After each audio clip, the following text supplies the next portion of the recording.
Dear students, good morning all of you. आप सभी का एक बार फिर से सर्वोदय पब्लिक स्कूल की ऑनलाइन क्लासेज में स्वागत है। प्यारे बच्चों, अपन पढ़ रहे थे थर्ड यूनिट राजनीतिक विचारधाराएं, और राजनीतिक विचारधाराओं के अंतर्गत अपन ने उदारवाद और समाजवाद पढ़ लिया था। आज अपन स्टार्ट करेंगे, वो करेंगे मार्क्सवाद। तो सबसे पहले अपन देखते हैं कि मार्क्सवाद है क्या, यानी कि मार्क्सवाद अपन कहेंगे किसे। साधारणतः अगर अपन इसके संबंध में देखते हैं, मार्क्सवाद के संबंध में, तो अपने को ऐसा प्रतीत होता है कि ये मार्क्स की कोई विचारधारा है। लेकिन इसको अगर अपन गहनता से अगर देखें तो ये काफ़ी भिन्न अपने को नज़र आता है। क्योंकि मैं आपको बता देता हूँ आपकी जानकारी के लिए, 19वीं सदी में, यानी 19वीं सदी कह सकते हैं शताब्दी में, 19वीं शताब्दी में जर्मन के अंदर दो विद्वान होते हैं। एक तो होता है कार्ल मार्क्स,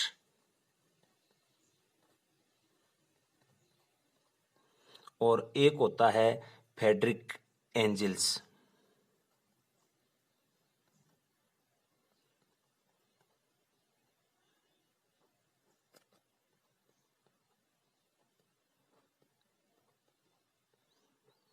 ये दो विद्वान होते हैं। ये दोनों विद्वान मिलकर जो अपना दर्शन शास्त्र है, इतिहास है, समाज शास्त्र है, विज्ञान है, अर्थशास्त्र है, इन से संबंधित विभिन्न जो समस्याएं हैं उन पर अत्यंत ही गंभीर और अपन कह सकते हैं विशुद्ध रूप से क्या करते हैं, विवेचन करते हैं। और इनमें से संबंधित जितनी भी समस्याएं हैं उनके संबंध में एक सुनिश्चित विचारधारा का जो एक नया दृष्टिकोण है वो दुनिया के सामने प्रस्तुत करते हैं।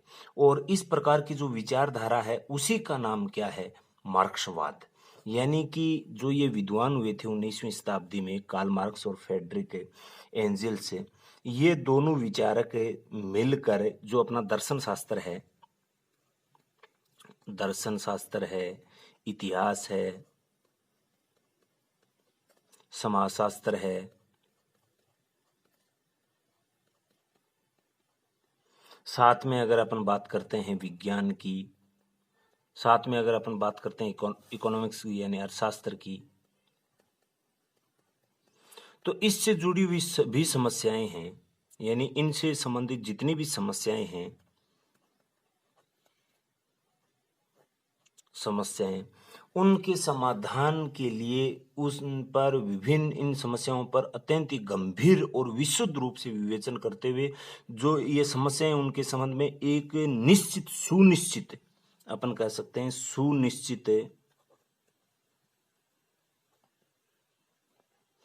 सुनिश्चित विचारधारा दुनिया के सामने रखते हैं। और इस प्रकार की जो एक नवीन दृष्टिकोण पर आधारित एक विचारधारा है उसी को अपन किस नाम से जानते हैं, मार्क्सवाद के नाम से जानते हैं। ये अपने को क्या रखना है, ध्यान में रखना है। साथ में ही मैं आपको बता देता हूं कि इस प्रकार से मंथन करने वाले जो विद्वान हैं वो पहले कार्ल मार्क्स ही नहीं हुए हैं, उनसे पहले भी काफी विद्वान हुए हैं जिन्होंने जो अपने समाज के अंदर जो सामाजिक और आर्थिक व्यवस्था है उसमें परिवर्तन की बात की थी। जैसे मार्क्स से पहले अपन बात करते हैं ब्रिटेन फ्रांस के विचारकों की, तो फ्रांस के नायल बावेफ हैं, सेंट साइमन, चार्ल्स फोरियर हैं, लुई ब्लॉन्क हैं। इन्होंने इसमें परिवर्तन की बात की थी। और इसी के साथ अगर अपन इंग्लैंड की बात करते हैं तो जो जॉन डी सिलमेंडी है, डॉक्टर हॉल्स है, थॉम्पसन है, तो अनेक विद्वान हुए हैं जिन्होंने इसमें परिवर्तन की बात की थी। लेकिन उन्होंने ये एक विषमता है, जो सामाजिक आर्थिक विषमता बढ़ी है, ये क्यों बढ़ी है, किस वजह से बढ़ी है, किस प्रकार से इसका निस्तारण किया जाना चाहिए, तो इस पे कोई एक निश्चित अपन कह सकते हैं कि क्राइटेरिया पर नहीं पहुंचे थे। जबकि जो ये मार्क्सवादी जो विचारधारा है उसके अंदर जो अपने समाज के अंदर जो विषमता है उनके कारण भी बताए और उसके समाधान के उपाय भी बताए थे। इस वजह से इसको जो अपन कह सकते हैं कि एक वैज्ञानिक समाजवाद का जो प्रतिपादक माना जाता है वो कार्ल मार्क्स को माना जाता है। साधारण शब्दों में कहें तो कार्ल मार्क्स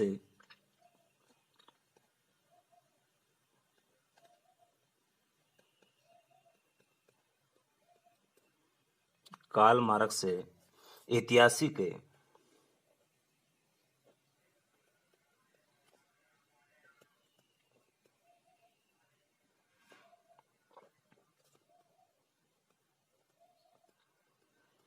अध्ययन का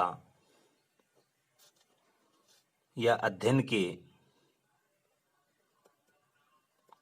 आधार पर समाजवाद का प्रतिपादन किया था।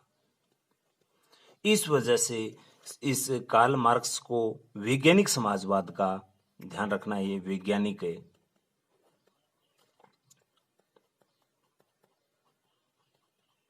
समाजवाद का प्रतिपादक माना जाता है। यानी कि कार्ल मार्क्स ने जो ये अपने समाज में एक प्रकार से जो विषमता है उसके क्या कारण है बढ़ने के, किस वजह से ये विषमता बढ़ी है, उसको किस प्रकार से निस्तारण किया जाए, तो कहने का भावार्थ ये हुआ कि उन्होंने एक ऐतिहासिक दृष्टिकोण से इसका अध्ययन कर दुनिया के सामने एक इसके समाधान की बात बताई थी, जिसकी कारण ही एक प्रकार से इस कार्ल मार्क्स को अपने वैज्ञानिक समाजवाद का जनक मानते हैं। और इसके साथ अन्य विद्वान भी हुए हैं कार्ल मार्क्स के अलावा इनको सहयोग में, जैसे एंजल्स है, लेनिन है, स्टालिन है, कोर्ची है, अनेक विद्वान हुए हैं जिन्होंने इसका सहयोग दिया था। अब सबसे पहले अपन थोड़ा देख लेते हैं जो कार्ल मार्क्स का जो जीवन परिचय है उसके बारे में, कि ये कार्ल मार्क्स कहाँ का था, कब इसका जन्म हुआ। तो कार्ल मार्क्स का जीवन परिचय, कार्ल मार्क्स का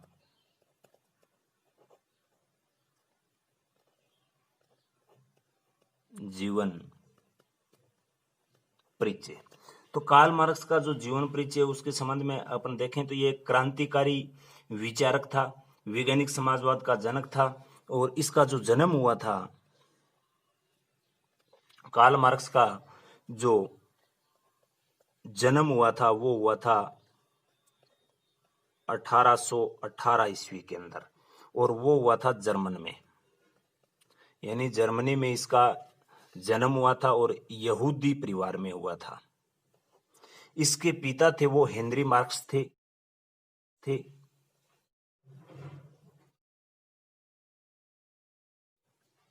पिता थे कार्ल मार्क्स के, यानी कार्ल मार्क्स के जो पिता थे वो हेनरी मार्क्स थे, जो एक प्रकार से पेशे से वकील थे, यानी पेशे से वो क्या थे, वकील थे, यानी वकालत करते थे।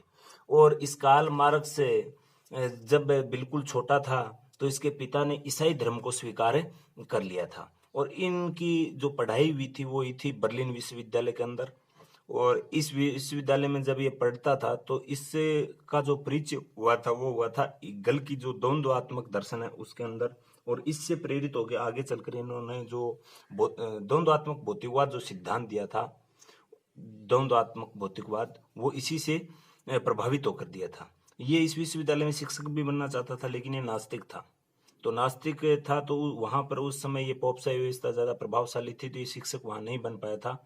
और 1841 के आसपास में मार्क्स से जो अपना जेना विश्वविद्यालय है उस जेना विश्वविद्यालय में डायरेक्टर की जो एक उपाधि थी वो धारण की थी। और उसके बाद जेनी से इसका 25 वर्ष की आयु में विवाह हुआ था।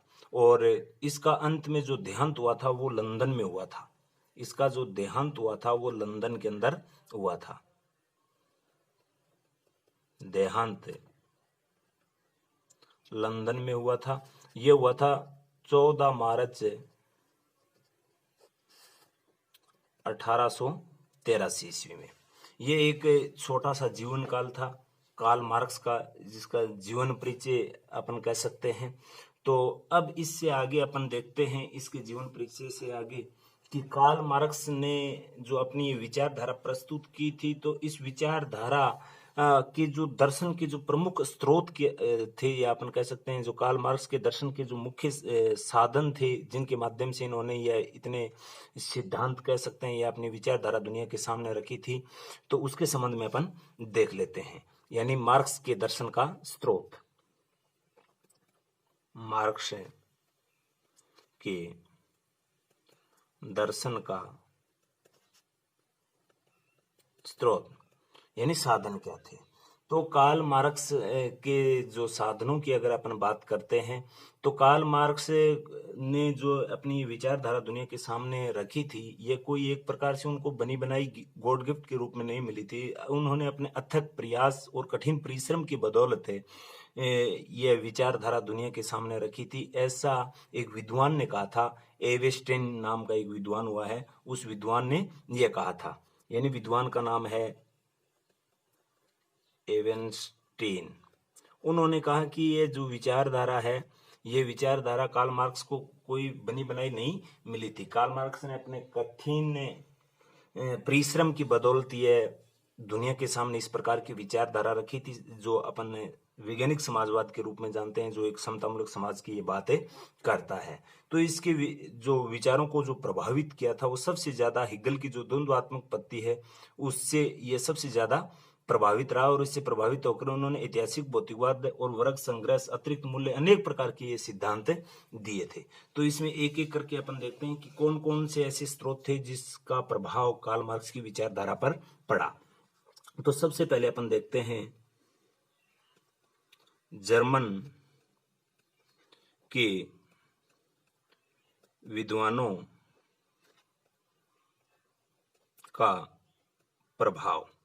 क्योंकि ये मूल रूप से जर्मन का था, तो जर्मन के जो विद्वान थे उनका निश्चित तौर पे उन पे प्रभाव पड़ा ही था। तो कार्ल मार्क्स ने जो समाजवाद के संबंध में अपने समाज के विकास के लिए जो हिगल की द्वंद्वात्मक पद्धति को अपनाया था, तथा अपन कह सकते हैं कि उन्होंने जो युवा हिगलवादी जो फायरबाक्स से प्रभावित होकर भौतिकवाद पर विचार किया था। तो जो ये कार्ल मार्क्स ने जो अपन कह सकते हैं कि द्वंद्वात्मक और जो भौतिकवाद, द्वंद्वात्मक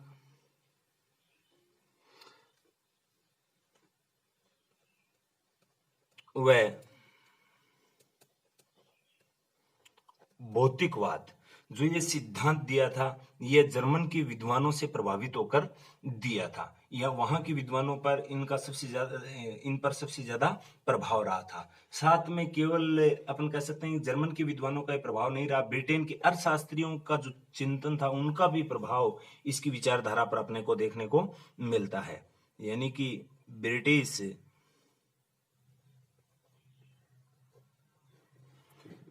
जो अर्थशास्त्री थे,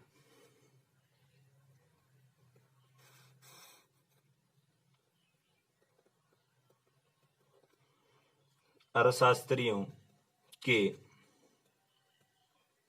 चिंतन का प्रभाव, यानी कि जो ब्रिटेन के अर्थशास्त्री थे, मार्क्स पर उनका भी काफी प्रभाव रहा था। जैसे एडम स्मिथ है, रिकॉर्डो है, उनके जो सिद्धांत थे उनको भी इन्होंने अपनाया था। यानी कि जो ब्रिटेन के एडम स्मिथ हैं, रिकार्डो हैं, इनका प्रभाव भी कार्ल मार्क्स पर काफी रहा था, जिसके आधार पर उन्होंने श्रम के मुख्य सिद्धांतों को अपनाया था। श्रम यानी जो पारिश्रमिक मजदूरी से संबंधित हैं, उनको अपनाया था। श्रम के जो मुख्य सिद्धांत हैं, उसके आधार पर उन्होंने एक सिद्धांत दिया था, अतिरिक्त मूल्य का सिद्धांत। इसको विस्तार से आगे अपन पढ़ेंगे। इसके सिद्धांत में अतिरिक्त मूल्य का सिद्धांत है, जिसमें जो अतिरिक्त मूल्य का अर्थ यहाँ बताया था इन्होंने कि जो लागत आती है और जो जिस रेट पे अपन किसी भी वस्तु को बेचते हैं, तो उसके बीच का जो उत्पादन और क्रय और विक्रय का जो बीच का अंतर है, उस पे अधिकार केवल पूंजीपतियों का नहीं होना चाहिए, श्रमिक वर्ग का भी होना चाहिए। इस प्रकार से इन्होंने कुछ बताया था अतिरिक्त मूल्य के सिद्धांत के अंतर्गत। वो आपको आगे विस्तार से जब अतिरिक्त मूल्य का सिद्धांत अपन पढ़ेंगे तो उसमें अपन देखेंगे। लेकिन यहाँ पर एक छोटा क्वेश्चन ये बनता है कि अतिरिक्त मूल्य का जो सिद्धांत है, कार्ल मार्क्स ने किससे प्रभावित होकर दिया था? तो ब्रिटिश के जो अर्थशास्त्री हैं उससे प्रभावित होकर दिया था। साथ में ही ब्रिटेन के साथ साथ में जो फ्रेंच या अपन कह सकते हैं फ्रांस के जो समाजवादी चिंतन है, उनका भी प्रभाव रहा था। यानी फ्रेंच के